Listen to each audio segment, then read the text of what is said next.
In the previous video, we had studied about various electrophilic substitution reactions. In this video, we are going to be talking about how the electrophilic substitution reactions actually take place. So in case of in electrophilic substitution reactions, the electrophile is going to come and attack the benzene ring. So the reason this happens is because, as we know, benzene consists of a pi electron cloud above and below the ring. So it's very electron rich, and this makes it a good target for the electrophiles to attack. So the mechanism of the electrophilic substitution reactions generally follows 3 steps. I'm not talking about a specific reaction. I'm talking about it in a very general manner. So the first one is the generation of the electrophile. Generation of the electrophile, basically, as the name suggests, means that an electrophile is being formed in this step. So in our chemical reaction, what happens is we can either have an electrophile itself being present as a reagent, or we can have a mixture where an electrophile will be generated. So here what happens is, so this is going to be a more electronegative group and this is going to be a less electronegative group. And what will happen is this bond is going to shift towards the nucleophile, leaving the electrophile with a positive charge and the nucleophile with the negative charge. Okay, so we're getting the electrophile in this step. The second step is the formation of the carbocation. So carbocation is the one which has a positive charge, right? A carbon with a positive charge. Now what happens over here is, let's take the benzene ring.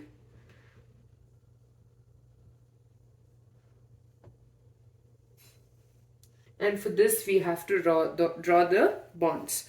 So as we know, this is going to be electron rich, so it will attack the electrophile. So either of these bonds you can assume breaks, and basically the electrophile will get added to the benzene ring. So when this happens, it leads to the formation of a positive charge in the benzene ring. Okay, now we've assumed that this bond has broken, right? So there will be a hydrogen atom obviously attached to this carbon with a positive charge, and this will have the incoming electrophile and a hydrogen atom attached to it. Now this is called an rhenium ion. It is called an rhenium ion.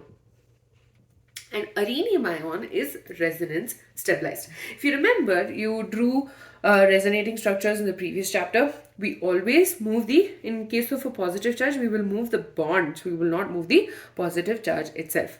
So here, this rhenium ion is actually resonance stabilized. So resonance. First, let's draw the structure. And this is going to have the H, or rather let's just leave it as it is in a H atom. This is having a positive charge. Now this bond is going to shift here, right? And this leads to the formation of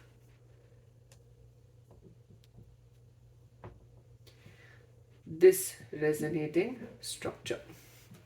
Then this bond is going to shift downwards. We'll again get another ortho position having a positive charge. So we have an E and an H attached.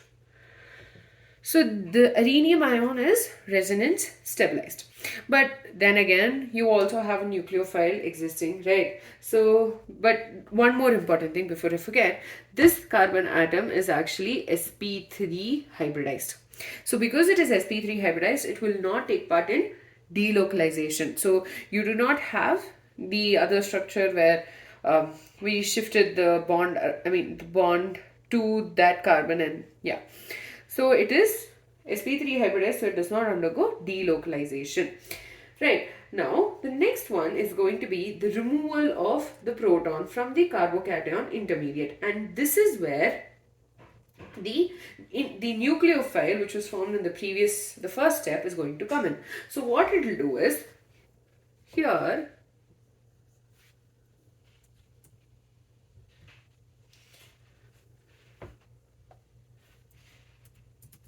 you have a positive charge.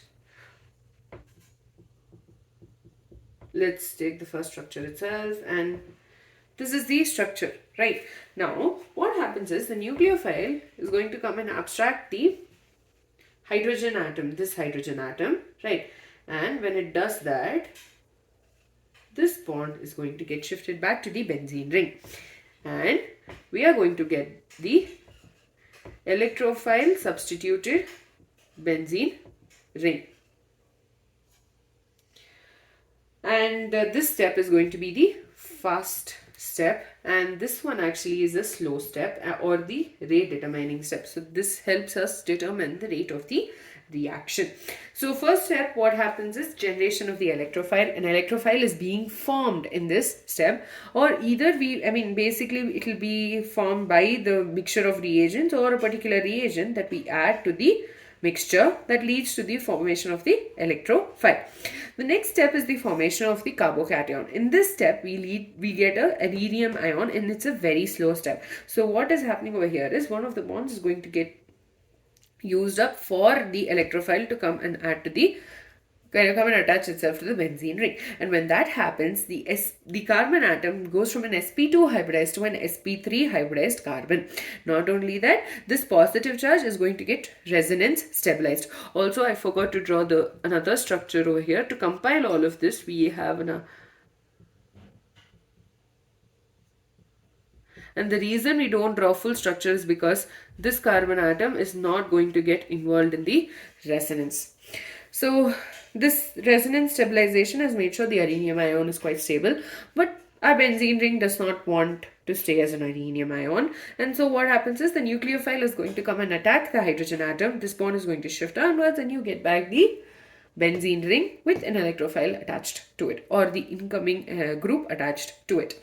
So that is the basic idea behind the electrophilic substitution reactions. With respect to each reaction, to be honest, these two steps are not going to vary. Okay, but it's this step that will vary because in each case we use a different reagent, right? For example, in nitration, we had H2SO4 and HNO3 as the nitrating mixture. But in sulfonation, we just had fuming H2SO4. So why won't, in case of nitration, despite having H2SO4, why you not just get the sulfonation product? That is all to do with the generation of the electrophile. So with that, I'm done with the mechanism. We'll be discussing about each reaction along with its mechanism in the next video. So next video is going to be about, if I'm not wrong, we'll be starting with nitration.